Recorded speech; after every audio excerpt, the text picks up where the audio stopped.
विक्रम 4 साल बाद शहर से अपने गांव लौटा था। जैसे ही वह अपने पैतृक गांव घर पहुंचा तो उसे वहां की खामोशियां ने चौंका दिया। घर में सिर्फ उसकी चाची सुनीता रह रही थी, जो रघुवीर चाचा की मौत के बाद अकेली हो गई थी।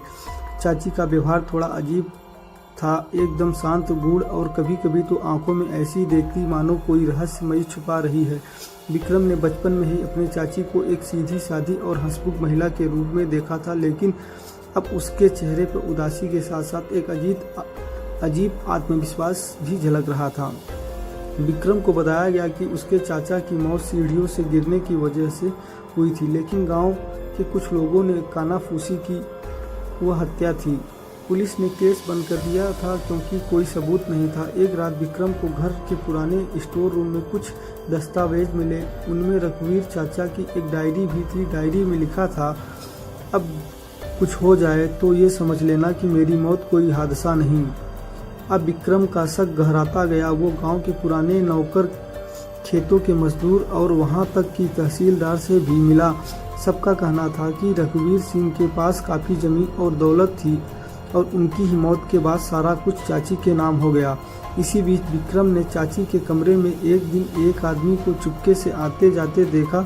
वहाँ कोई स्थानीय आदमी नहीं था। विक्रम ने उनका पीछा किया और पाया कि वह व्यक्ति चाचा के किसी पुराने दुश्मन के भाई जैसा लग रहा था।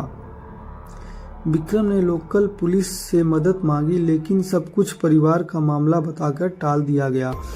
तब उसने सीधे इंस्पेक्टर रेखा यादव से संपर्क किया। रेखा तेज और तर्राज ईमानदार थी और उसने गुपचुप जांच शुरू कर दी। रेखा की जांच में पता चला कि सुनीता चाची के बैंक खाते में चाचा की मौत के 1 महीने बाद 50 लाख रुपए ट्रांसफ़र हुए, जो एक फर्जी कंपनी के जरिए आए थे। ये कंपनी उसी आदमी की थी जिसे विक्रम ने चुपके से चाची के कमरे में देखा था। चाची से जब कड़ाई से पूछताछ की गई तो सच्चाई सामने आई। चाचा रघुवीर सिंह बहुत क्रूर इंसान था। वह सुनीता को शारीरिक और मानसिक रूप से प्रताड़ित करता था, कई बार मारता पीटता भी था, लेकिन समाज में उनका एक चेहरा साफ सुथरा था। सुनीता ने सालों तक सहा, लेकिन जब रघुवर ने उनकी ज़मीन बेचने और सुनीता को गांव से निकालने की बात की, तब उसने एक योजना बनाई। उसने चाचा के पुराने दुश्मन से संपर्क किया और दोनों ने मिलकर उसे सीढ़ियों से गिरा दिया। फिर इसे एक एक्सीडेंट बनाकर पेश किया गया। वह चाची के खिलाफ गवाही दे, जो असल में एक हत्या थी, या वह इस बात को समझने कि सुनीता ने खुद को बचाने के लिए क्या किया।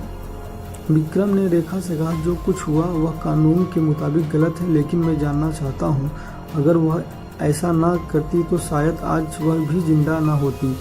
रेखा ने केस बंद कर दिया, यह कहते हुए, सच अदालत में साबित नहीं होते, कुछ सच आंखों में दिखते हैं। विक्रम गांव छोड़कर चला गया। सुनीता अब अकेली थी, लेकिन वह डरती नहीं थी। उसकी आंखों में पहली बार सुकून था, क्योंकि वह सिर्फ एक विधवा नहीं, एक जिंदा औरत थी।